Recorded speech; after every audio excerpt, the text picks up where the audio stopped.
Et on se retrouve à la Villa Gilet à Lyon pour cette présentation de la rentrée littéraire. Et cette fois-ci, j'accueille les éditions Thierry Magnier. Bonjour l'équipe de Thierry Magnier. Bonjour. Avec Bonjour. Évidemment Monsieur Thierry Magnier, bonjour. Bonjour. Avec Camille Seum et Charline Van Der Poort. Je suis très heureux de vous accueillir ici. Et je laisse la parole un petit peu à Thierry, si vous voulez faire une petite introduction peut-être. Oui, de vous dire qu'on est plus de 1000 maintenant. Aïe. Je me suis ajouté un, donc on est mis un à nous regarder aujourd'hui. Donc merci beaucoup d'être tous là et présents, et c'est toujours pour nous un moment important. Sachez que les libraires comptent énormément pour nous et qu'on essaie d'avoir de plus en plus de rapports avec vous. Et je voudrais mettre un petit mot, j'espère qu'elle nous regarde, la librairie Pantagruel à Marseille, avec tout notre soutien, puisque si là on a essayé de réduire au maximum, puisqu'on a très peu de temps, il va falloir que je parle très vite, on a très peu de temps pour présenter un petit peu de notre catalogue, mais c'est une bouffée de bonheur, de joie, de gaieté, et je pense qu'on a encore une semaine pour faire ça, donc faisons-le vite et profitons-en tant qu'il est encore possible. Donc voilà, donc je voudrais que le livre continue à exister et pour ouvrir un peu toutes ses œillères, et que c'est ce catalogue depuis presque 30 ans essaie de faire, et j'espère qu'on gagnera. Voilà. Eh bien, merci Thierry. C'était un peu politique, non ? Ouais, mais c'est bien. Il en faut un petit peu quand même. Merci. Eh bien, on va commencer par du farfelu politique, j'ai envie de dire, avec les albums. Camille, je suis très content. Parce qu'il y a un nouveau Vincent Pianina, et je suis ô combien fan de Vincent Pianina. C'est un auteur qui est assez rare, mais qu'on retrouve souvent chez vous, et à chaque fois c'est un vrai bonheur. Donc avec ce Toc Toc Zinzin, je crois qu'on va commencer par l'écouter parce qu'il en parle tellement bien et le clip est tellement super, vous allez voir. On écoute Vincent Pianina. Je m'appelle Vincent Pianina et je suis auteur-dessinateur de livres d'images. Imaginer des histoires et les dessiner, c'est ce que je préfère faire depuis que je suis tout petit.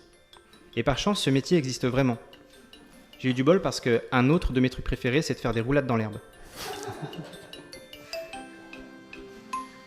Mes livres sont pop, ils sont faits pour être rigolos, divertissants, et ils ont des couleurs joyeuses. Je dessine souvent des personnages complètement zozo, avec des gros nez et des mouvements gauches. Mes histoires sont courtes et pas compliquées. La journée, j'écoute des musiques qui font point-point. Je suis fasciné par l'esthétique des jouets, j'adore les jeux de société et je suis quelqu'un de joyeux en général. Allô, non, j'entends rien du tout. En montant les marches, je passe devant des rayonnages de livres.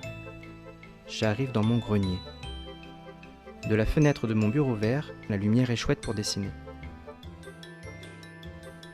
J'aborde tous mes livres comme des jeux. Je commence toujours par me créer des règles qui vont contraindre l'histoire et le dessin. Mon prochain projet s'appelle Toc Toc Zinzin. Toc Toc Zinzin est une histoire d'enquête spatiale. Les formes brillantes s'appellent des zinzins. Chaque planète possède le sien. Mais catastrophe, le zinzin avec des petites étoiles a été volé. L'inspectrice Roswell mène l'enquête. Elle va aller toquer à la porte de 8 planètes pour le retrouver. Le bon zinzin. Toc Toc Zinzin. Le livre sera disponible cet automne sur toutes les planètes.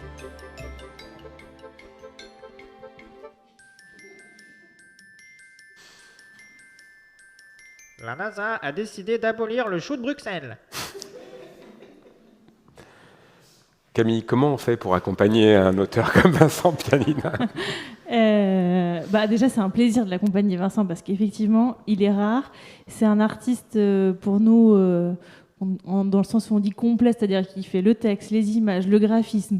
C'est lui qui choisit ses propres règles du jeu, il en parle très bien. Et ce portrait, je trouve, il donne un bref aperçu de qui est vraiment Vincent. C'est pas une posture du tout, il est vraiment comme ça. Donc c'est un plaisir, en fait. Il nous embarque avec lui dans son univers, c'est un plaisir de le suivre. Il faut être patient, parce que là, du coup, on n'a pas beaucoup d'images à vous montrer, parce qu'il est en train de faire ce livre sur lequel il travaille depuis longtemps, et ça va être génial. Ça va être génial. Et ce zinzin, alors on l'a aperçu un petit peu, à un moment donné, il joue avec des petites bandelettes comme ça. Il y a un vrai défi technique aussi, je pense, dans la réalisation de ce livre. Mais toujours avec Vincent, parce qu'il faut le suivre dans ses délires aussi, hein, le plus grand livre. Et pour ce livre-là, il voulait partir, encore une fois, d'une contrainte. Et là, il voulait partir d'une contrainte matérielle. Donc, cette contrainte matérielle, c'est ces marquages, ce qui montre à un moment, ces marquages holographiques. Donc, il y en a 8 dans le livre, 8 différents, avec tous la même forme, mais à l'intérieur, il y a des tas de motifs différents. Donc, sur la planète nuage, on aura plutôt des formes comme cotonneuses. Sur la planète volcan, on sera plutôt dans une esthétique de flamme à l'intérieur du marquage. Et donc, il est parti de cette règle du jeu-là qui était assez contraignante. Pour nous, qui était un défi en fabrication, de fabriquer ça en Europe à des prix qui restent accessibles pour tout le monde. Et il est parti de cette contrainte du zinzin. Et puis après, il a développé en fait tout cet univers. C'est vraiment... alors, c'est un peu des références de personne qui a grandi dans les années 90, mais c'est vraiment quand Colombo rencontre les zinzins de l'espace, quoi. Il y a cette détective Roswell qui est un mélange de Scully, Hercule Poirot qui va sur chaque planète. Il y a des tas de références à la culture pop, mais en même temps, c'est jamais pour étaler, c'est vraiment juste des clins d'œil, pareil, de jeu. C'est vraiment un régal. Bon, faites-nous confiance, hein, même si on n'a pas beaucoup de choses à vous montrer. Il faudra attendre le mois d'octobre. Là, pour l'instant, ils travaillent dessus. Et nous, on a vraiment hâte de voir ça dans nos librairies. On continue la présentation. On change complètement de sujet, complètement d'auteur, d'ambiance un petit peu. Avec Le ventre de Joseph, c'est le nouveau grand album en fait. Hein. Je crois qu'on peut les appeler comme ça Oui, on n'a pas de nom, tu sais. Il n'y a pas de nom, je sais. C'est comme le même format que Hyacinthe et Rose de François Morel et Martin Jarry. Voilà, les grands albums. Voilà, les grands albums. Et cette fois-ci, on retrouve deux grands noms encore aussi de la littérature et de l'illustration, avec Marie Desplechin au texte et Michael Caillou à l'illustration. Alors, en 2 mots, rapidement, l'histoire de cet album-là, c'est quoi ? C'est des problèmes de ventre de Marie Desplechin. C'est ça, ça a commencé comme ça. Ça a commencé que, en fait, on avait envie de retravailler avec Michael Caillou, et, parce qu'on a déjà fait 3 bouquins avec lui. Donc Michael Caillou, si vous ne vous souvenez pas, c'est Merveilleuse Nature, c'est Talisman avec un jeune auteur qui débutait, je crois, à l'époque au texte. Et puis pour ceux qui le suivent un peu son travail, c'était aussi le Bambi qui est sorti l'année dernière, qui était très très beau. Et il travaille aussi beaucoup pour les couturiers, le nôtre, etc. Il fait tous les designs et on aime beaucoup son travail. Et on avait envie vraiment d'avoir un bel objet comme ça avec ses couleurs et ses façons de dessiner. Et on a trouvé que Marie, qui avait envie de parler de plantes, d'intestin, c'est vrai, de médecine par les plantes, etc., avait envie de travailler là-dessus. Et voilà, c'est né comme ça. C'est vraiment un livre d'une rencontre. On s'est dit, nous, en tant qu'éditeurs, on a eu cette intuition-là que Marie et Mickaël, ils auraient des choses à se dire. Vous avez fait un peu le Tinder de l'édition jeunesse. Quoi. On a organisé un déjeuner. Ils ne se connaissaient pas et en fait, ça a matché tout de suite, pour reprendre le vocabulaire Tinder. Ils se sont tout de suite plu. Ils vivent ensemble maintenant.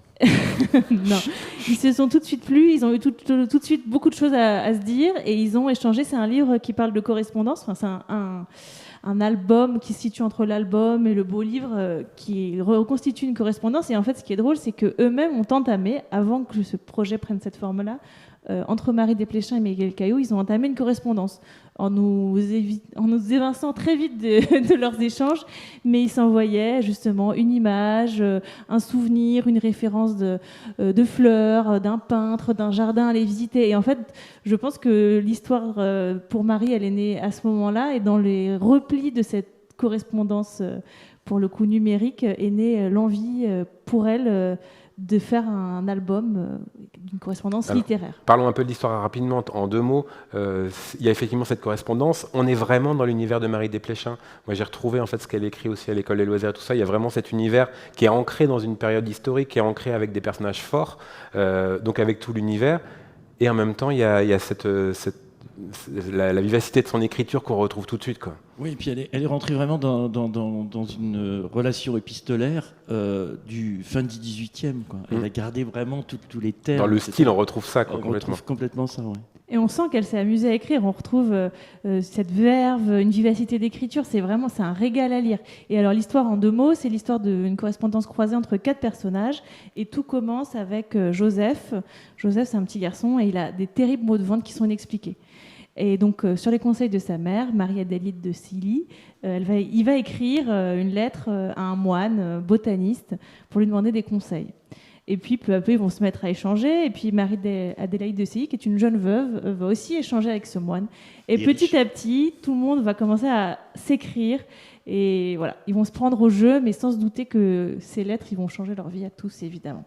On ne vous dira pas pourquoi. Non, on ne dira pas donc pourquoi. C'est un mélange de quête des origines, récit d'apprentissage pour Joseph qui va, en même temps qu'il va évidemment guérir de ses terribles maux de ventre, va aussi s'émanciper de son carcan familial. Dans le travail de Michael, il y a ce travail qui est entre l'enluminure, le vitrail, mais aussi les leçons de choses et les planches botaniques. C'est super beau. Bon, je crois que vous l'avez bien décrit et on n'a qu'une hâte, c'est le découvrir en vrai.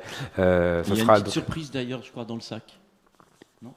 Oui, il y a un petit tirage de l'album, tout à fait.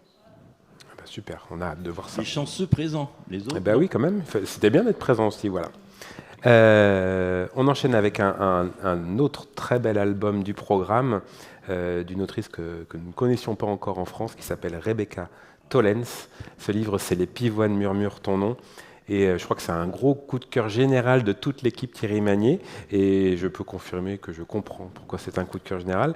Et l'autrice nous a fait le cadeau en fait, de nous en faire une lecture. Oui, alors ce qui est drôle, c'est que quand j'ai reçu ce texte, dans le mail qu'elle m'avait envoyé, il y avait 2 fichiers, un fichier texte, Word, et puis un fichier audio. Et moi, j'ai fait le choix de découvrir son projet par le fichier audio. Et tout de suite, j'ai eu un énorme coup de cœur, sa langue, sa poésie, ce texte qui est une déclaration d'amour d'un parent à un enfant. Et du coup, on s'est dit que la meilleure façon de vous le présenter, c'était d'essayer de reproduire ce coup de cœur. Et donc, elle nous a fait le cadeau de sa lecture. Vous savez et quoi ? En plus, il y a les images, du coup, là, pour vous. On va l'écouter maintenant.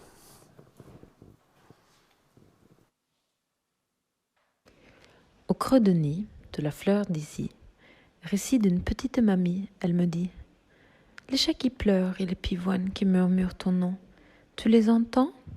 Dis-moi oui ou non. Les battements de ton âme se sentent jusqu'à là. Allonge-toi ici, petit pois. Ouvre tes paupières et bouge tes coquilles. Écoute ce grognement, ce bruit.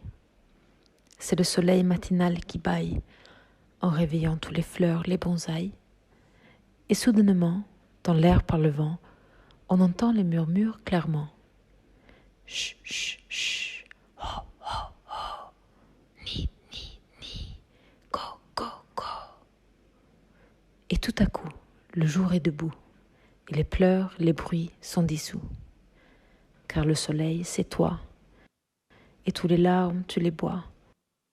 Chaque matin, à mes côtés, tu renaîtras. Au creux de nid de la fleur d'ici, une petite mamie s'est endormie. Je lui dis oui. Voilà, Les pivoines murmurent ton nom de Rebecca Tollens. Est-ce que vous voulez nous dire 2 mots sur cette rencontre, cette découverte en fait de cette artiste Rebecca Tollens ? Rebecca Tollens, c'est une artiste franco-suédoise qui a représenté en France par la galerie Arts Factory, donc qui avait déjà publié, mais plutôt des monographies de son travail en tant que plasticienne. Et c'est vrai que moi j'adorais son travail. Et puis ce qu'on fait parfois, je lui avais un jour écrit un mail en disant voilà, si un jour tu étais intéressé de faire un livre pour enfants, on est là. Et parfois ça marche, parfois ça marche pas. En tout cas là ça a marché.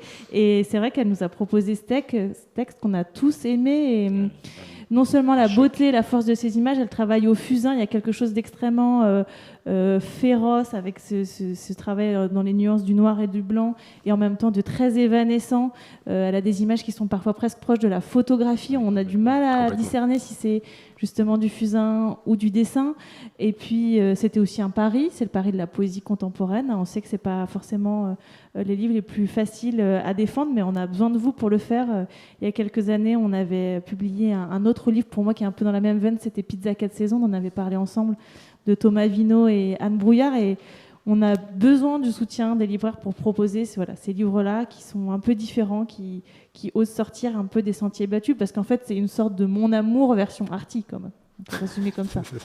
C'est bien résumé, en fait, on va dire. Et on a besoin de poésie. Oui, on a besoin de poésie en ce moment, on a besoin de textes forts, et puis on a besoin d'artistes, en fait. Et c'est vrai que Rebecca Tolen, elle a vraiment une patte à elle qui est très très forte, et assez inédite aussi en littérature de jeunesse. Complètement. Elle a un dessin très fort, très envoûtant. C'est vraiment un livre, pour moi, qui a une âme. C'est pour ça qu'on s'est dit qu'on n'allait pas forcément le pitcher, raconter l'histoire, parce que c'était plus intéressant de l'entendre. La lecture suffisant elle-même. Oui, exactement. Eh bien, on glisse doucement vers les plus grands et on va aborder maintenant les romans avec vous, avec un premier roman qui s'appelle Les Enfants du Froid. Qui a cette particularité d'avoir été édité qui a été travaillé avec vous deux en tant qu'éditrice, un peu comme a été fait Monstre de Stéphane Servan, qui a eu le prix Sorcière d'ailleurs cette année. Et d'ailleurs, ce sera à peu près le même format si je me trompe. Je croyais que tu allais dire qu'il y avait un prix Sorcière cette année aussi, celui-là. Ah, ça on verra. Ça on verra. Et donc cette fois-ci, on change d'auteur avec Séraphine Menu et Raphaël Barbanègre. Alors ce texte, pour le présenter rapidement, je vais le faire. Parce que j'ai adoré en fait. Donc c'est un formidable roman d'aventure. Moi, je le catégorisais entre de la mythologie inuite, les racontars de Jornril et l'univers fantasy de Timothée de Fombelle ou Jean-Claude Mourlova. C'est pas mal. Ça vous va, ça? En gros, c'est hyper prenant. On est tout de suite pris dans l'histoire. On va suivre 3 personnages, notamment 2 jumeaux qui sont extrêmement attachants. Et on suit leur aventure avec une vraie tension. Et il y a une tension dans la narration. On est pris avec eux et on avance avec eux. Le tout avec une magnifique création d'un univers très original. Et là, le travail de Raphaël Barbanègre, on pourra y revenir tout à l'heure, est vraiment très très fort. Donc voilà, pour vous mettre un petit peu dans l'esprit, je vous propose qu'on regarde une petite vidéo de présentation.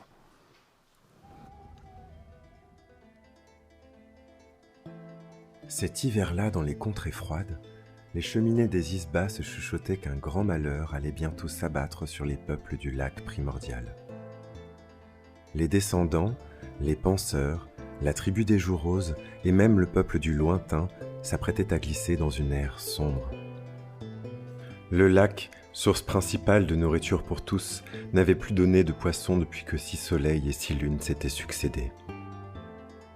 N'écoutant que leur courage, 3 enfants décidèrent alors de partir à l'aventure.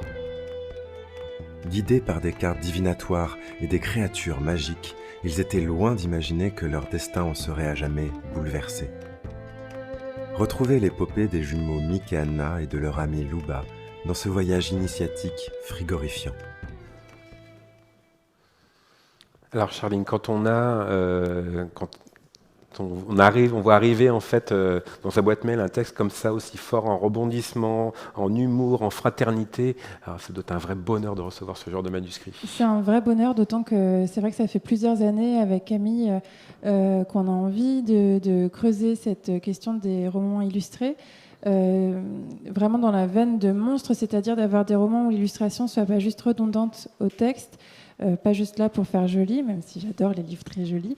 Mais là, l'idée, c'était vraiment d'avoir des projets où les images portent une partie de la narration. Si on les enlève, ça ne fonctionne plus. Donc l'idée, c'était vraiment de réussir à créer sur chaque projet des univers et des duos comme ça très forts. Alors, c'est très différent de Monstre. Déjà, c'est un roman qui est beaucoup plus long. Le texte est beaucoup plus long.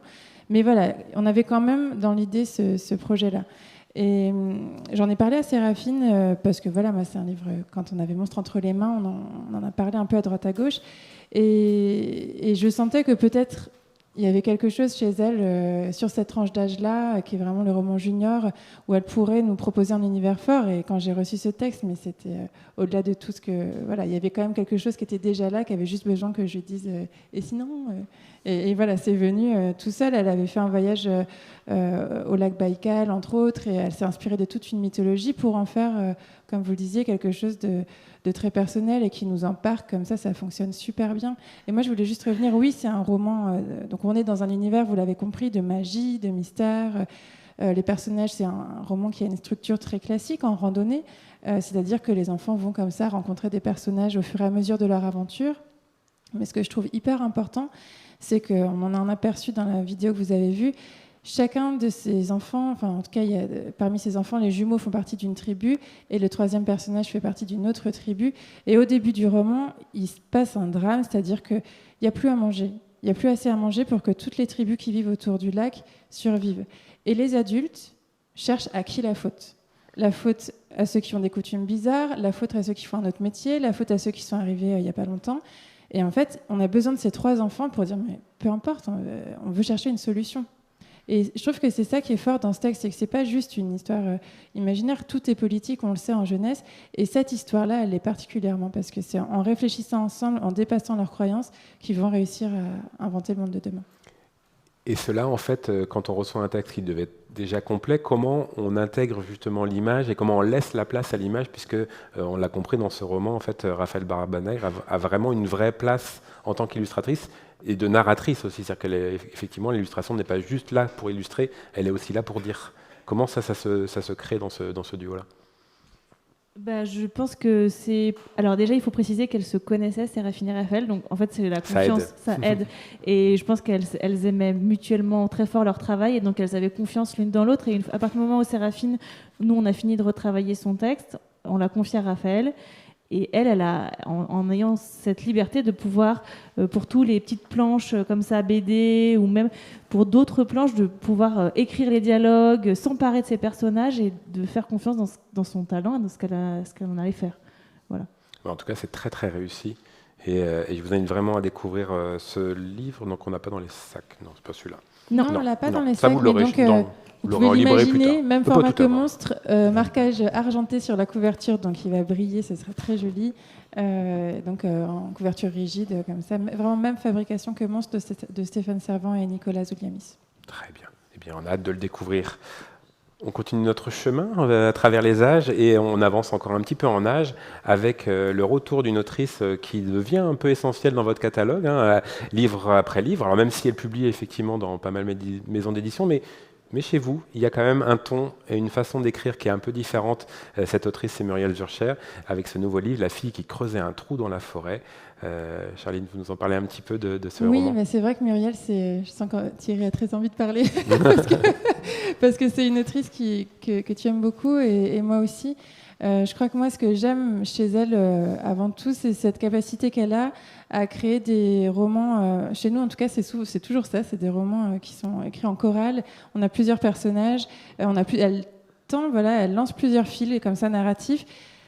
On ne sait pas à quel moment ça va se croiser, mais ça finit toujours par se croiser. Et encore une fois, moi, ce que j'aime ici, c'est que c'est pas juste un artifice littéraire. C'est que pour elle, je trouve que ce qui ressort de ces romans, c'est que tous ces fils-là font société. Et que c'est ensemble que les personnages dépassent leurs problèmes initiaux, etc. C'est vraiment ça a ce sens-là, cette construction comme ça, ce tissage qu'elle crée. Ici, ce roman, moi, il m'a touchée particulièrement parce que c'est le roman, je crois, le plus intime que Muriel nous ait confié. Déjà, ça vous le voyez sur la magnifique couverture de Tom Ogoma, c'est un roman qui se passe à la montagne, c'est un milieu que Muriel connaît bien, c'est là qu'elle a grandi, c'est là où elle vit en Haute-Savoie. Et au-delà de ça, c'est un roman qui parle du deuil.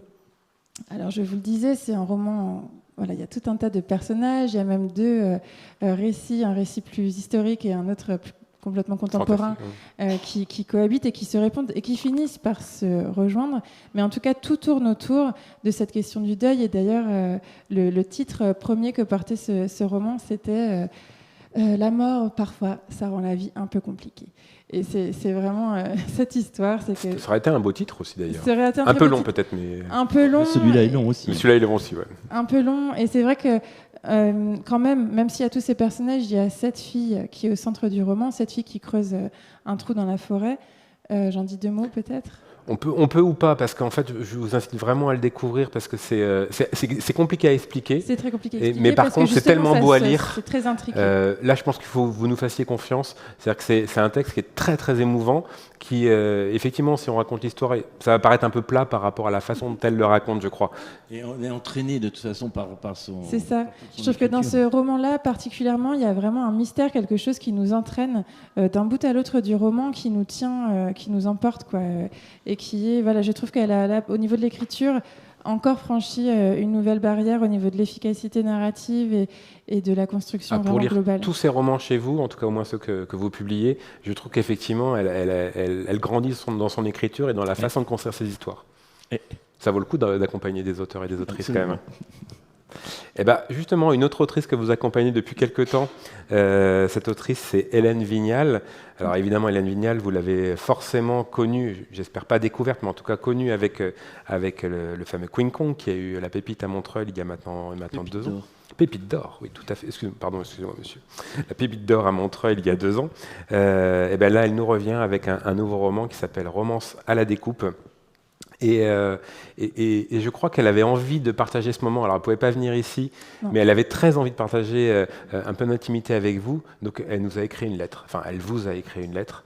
Et Charline, vous allez nous la lire, je crois. C'est ça. Alors, je ne suis pas Hélène Vignal. Hélène Vignal, elle a une capacité à parler comme elle écrit, très clair, très droit. Moi, je l'admire beaucoup pour ça. C'est quelqu'un qui sait défendre ses idées et qui est sûre quand elle parle, quand elle écrit.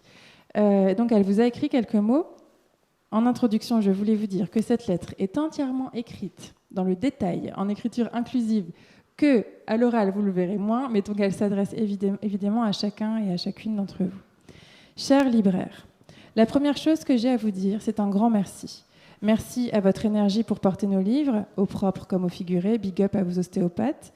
Merci aux ruses avec lesquelles vous attirez les ados dans vos murs, relâchez-les quand même avant la nuit, la séquestration des mineurs, ça peut coûter cher. Merci à vos doigts qui pianotent sur les calculettes, la symphonie en trésorerie mineure, Allegretto Manon Troppo, les 5% de remise à vos fidèles clients, etc. Merci à votre engagement pour défendre nos textes. L'ardeur de vos vitrines l'été dernier restera dans nos cœurs.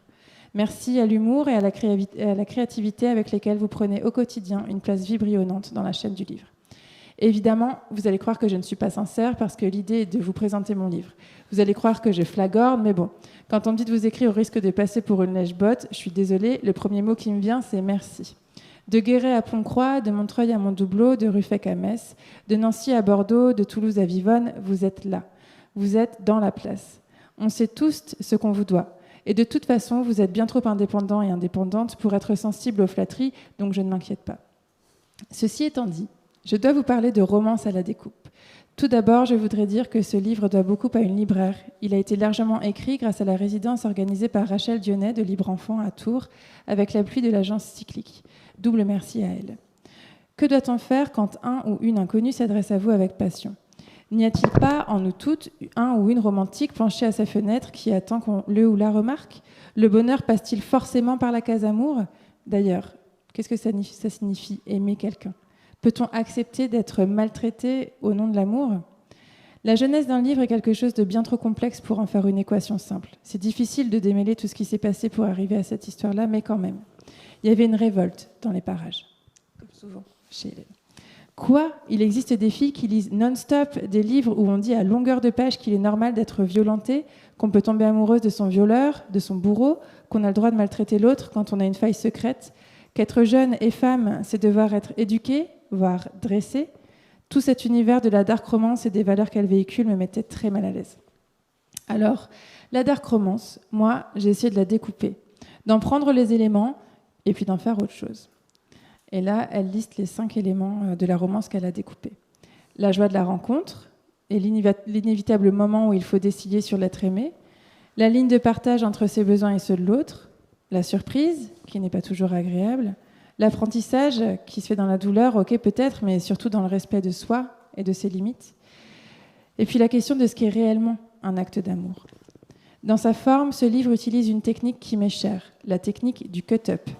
Cela consiste à prendre un imprimé et à le découper pour écrire un autre texte. Je compose ma poésie ainsi. Tous les ans, au mois d'août, je poste un cut-up par jour, sur ces réseaux, sur Instagram, etc. Je vous invite à aller voir, c'est fascinant. J'avais envie que Paola, ma narratrice, qui est aussi une sorcière moderne, découvre cette jubilation. Recomposer, à partir du réel dérangeant, quelque chose avec quoi elle se sente mieux. Prendre l'existant insatisfaisant et en faire une autre réalité qui soit jubilatoire. Utiliser la limite douloureuse pour en faire une clé d'émancipation. À part ça, le livre parle aussi d'intergénération, de judo, de David Bowie, de coupe iroquois, d'Aya Nakamura. Bon, l'actualité m'a rattrapée sur ce coup-là.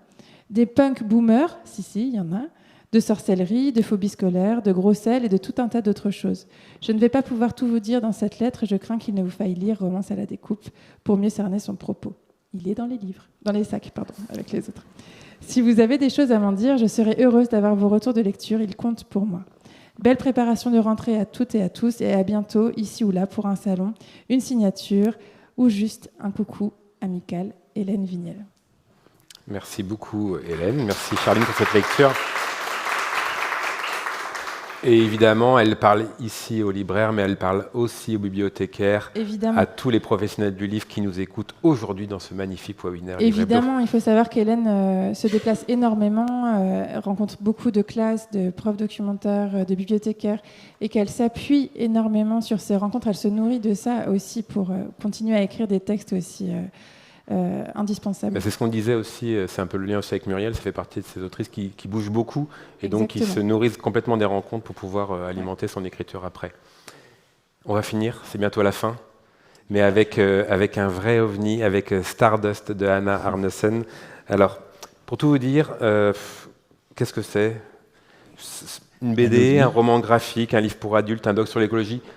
On s'en fout un peu. Un peu, oui. On s'en fout un peu. J'ai envie de dire que c'est un projet hors norme. Et que c'est un peu l'habitude des éditions Thierry Magnier. Je ne sais pas si vous remontez un petit peu en arrière. On se souvient de Tout un monde, on se souvient Le Dico du corps, on se souvient de Caché, on se souvient de À travers de Tom Ogomat.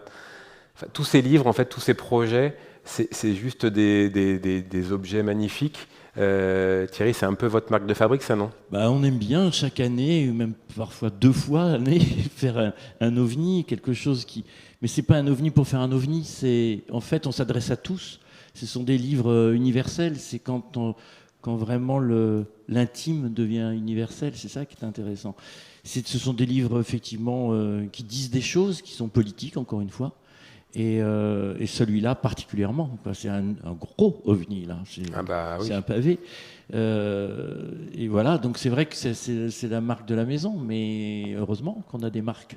C'est important. Et ce que je vous propose, pour mieux étayer votre propos, c'est d'écouter tout de suite Hannah Arnesen dans une petite interview. Hi, my name is Hannah Arnesen, and I'm going to talk about my book, Stardust.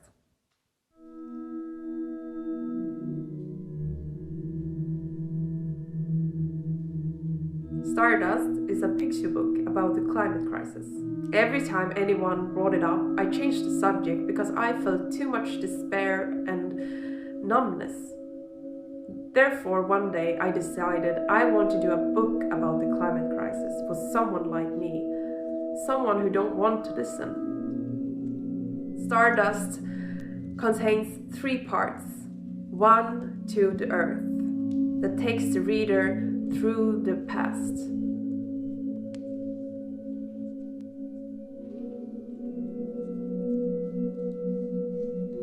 It starts in Big Bang and goes through all the geological epochs of Earth.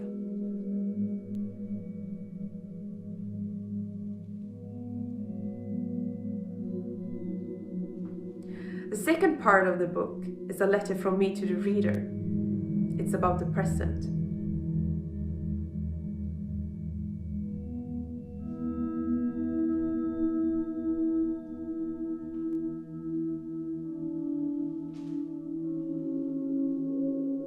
And the third part of the book is a letter from me to my unborn child. It's about the future.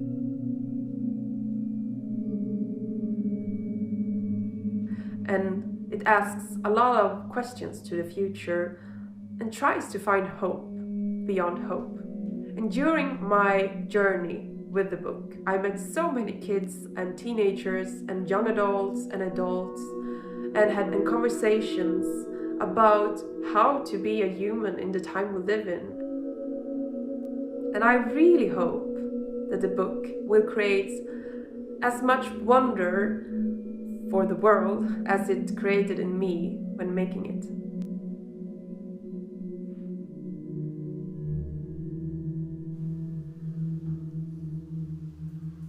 Et voilà, Stardust de Hannah Arnesen. Déjà, est-ce que vous pouvez nous dire quelques mots sur cette Hannah Arnesen, d'où elle vient ? C'est trop beau ce qu'elle fait. Alors, c'est une artiste suédoise. Ce projet, c'était son projet de fin d'études dans son école d'art. Et en fait, nous, on a rencontré le projet, c'était une vraie rencontre, d'abord avec le projet, puis ensuite avec elle, à la Foire de Bologne, il y a 2 ans, par son éditeur, qui est un éditeur italien, et qui cherchait, pour ce projet atypique, parce que c'est quand même 252 pages, on ne sait pas trop où le ranger, on ne sait pas trop pour qui c'est, et elle cherchait des éditeurs qui voudraient tenter l'aventure avec elle. Et donc, on s'est retrouvé à 5 éditeurs partout dans le monde, un éditeur chinois, un coréen, un espagnol. Ah oui, il n'était pas d'abord édité, c'était vraiment, vous avez travaillé de manière collaborative en fait. Un italien et un français, nous, à travailler autour de ce livre et à prendre ce pari. Et puis ensuite, après, donc on a travaillé collectivement, assez collégialement autour du livre. Et puis on a rencontré Anna là au printemps dernier. C'était la cerise sur le gâteau puisqu'elle est aussi formidable que son livre. Et pour parler plus du contenu justement, c'est pas on a dit c'est un livre un peu inclassable qui touche plein de sujets différents. Bon, l'écologie est quand même au centre de son projet, et c'est quelque chose qu'elle a travaillé aussi avec la rencontre. Elle a animé pas mal d'ateliers, elle a vu des enfants, elle a vu des adultes, elle a vu. Enfin, c'est quelque chose un peu collectif, et finalement c'est tout ce qui ressort de ça. Mais c'est aussi elle vraiment qui est au cœur de cet album-là. C'est comme si ce livre-là était la réponse à la question qu'elle pose, c'est-à-dire qu'est-ce qu'on a encore comme raison d'espérer aujourd'hui ? Quand on fait le bilan, quand on voit comment va le monde, quand on voit ce qui se passe, qu'est-ce qui reste ? Et ce qui est magnifique quand on lit ce livre, c'est qu'il nous reste ça. Il nous reste l'art. Mais l'espoir vient justement de l'art et de cette rencontre, de cet échange qu'elle a avec les gens tout le long de ces 4 années de travail qui ont abouti à ce livre. Et vraiment, moi, je l'ai lu un certain nombre de fois, ce livre. Je trouve que, contrairement à tous ces ouvrages très nécessaires sur l'écologie qui ont une posture assez ascendante, là, Anna, elle se pose avec nous, elle se pose les questions avec nous, et elle nous embarque avec elle dans sa solution, en tout cas, cette raison d'espérer, cette raison de se battre, qui est l'art. Et je peux vous assurer que le multi-âge dont on parlait tout à l'heure marche particulièrement. Je l'avais laissé traîner en fait chez moi, et ma fille de 8 ans et ma femme de 45 ans se le sont accaparés de la même manière, enfin en tout cas de manière différente, mais aussi fort l'une que l'autre. Voilà, donc c'est un objet magnifique, donc je vous invite vraiment à porter attention à ce livre-là. Et puis j'aurais un petit message pour les libraires et bibliothécaires. On se plaint assez d'avoir une production uniformisée qui nous arrive un peu tout cadré, tout ça. Quand on a un objet un peu différent, quand on a quelque chose, certes, ça ne sera pas facile à classer, on ne saura pas où le mettre, tout ça, mais s'il vous plaît, défendez-le, parce que des objets comme ça, c'est rare, et je vous invite vraiment à le mettre en avant et à le travailler en profondeur. Voilà. Merci. Ouais, c'est un livre d'une grande beauté. La semaine dernière, il y avait les épreuves de philosophie. J'ai entendu cette phrase à la radio. Une fois par an, on parle de philosophie. Une phrase de Goethe qui dit « Prenons soin du beau, l'utile prendra toujours assez soin de lui-même ». Et ce livre, c'est vraiment ça. C'est un livre qui prend soin du beau, qui nous donne de l'espoir. C'est un livre qui éclaire, et à tous les âges, effectivement. On finit par Goethe. On finit par Goethe, c'est pas mal, ouais. Alors, non, on finit pas. Non, on finit pas parce qu'il nous reste 40 secondes. 40 secondes, parce qu'il ne faut pas oublier, parce qu'effectivement, on vous présente quelques livres, mais on en a plein d'autres, mais pas beaucoup, parce qu'on essaie d'être un peu dans la décroissance, comme vous savez, c'est bien. Depuis 4 ans maintenant. Donc vous avez quand même un rendez-vous avec Chris Houghton, avec la Grande Bibliothèque, mais vous avez aussi le nouveau Corinne Dreyfus, vous avez Magie Image, un deuxième opus de Piloursine, de Emmanuel Oudard, qu'on suit depuis 25 ans, et Il tombe des lapins, un trop mignon livre. Les cerises, trop mignon aussi. Voilà, tout est beau. Il y a un dernier, Christophe Honoré et Gwen Legac. Et puis, il y a le tome 2 de La Reine des voleurs, qui est important, qui est un gros succès. Et puis, dans la collection... En voiture Simone, merci. Les chercheurs d'ombre de Marc Dagneau, qui est une petite merveille aussi. Donc voilà, encore des petites choses dont on n'a pas parlé. Et puis d'autres encore qui vont venir, Véronique Joffre, et plein d'autres petits trésors. Rien que pour vous et rien que pour se faire plaisir à nous aussi. Merci beaucoup à vous trois. Merci. Et comme d'habitude, on prend un petit temps pour le changement de plateau et on se retrouve pour la fin de cette présentation avec les éditions Actes Sud Jeunesse.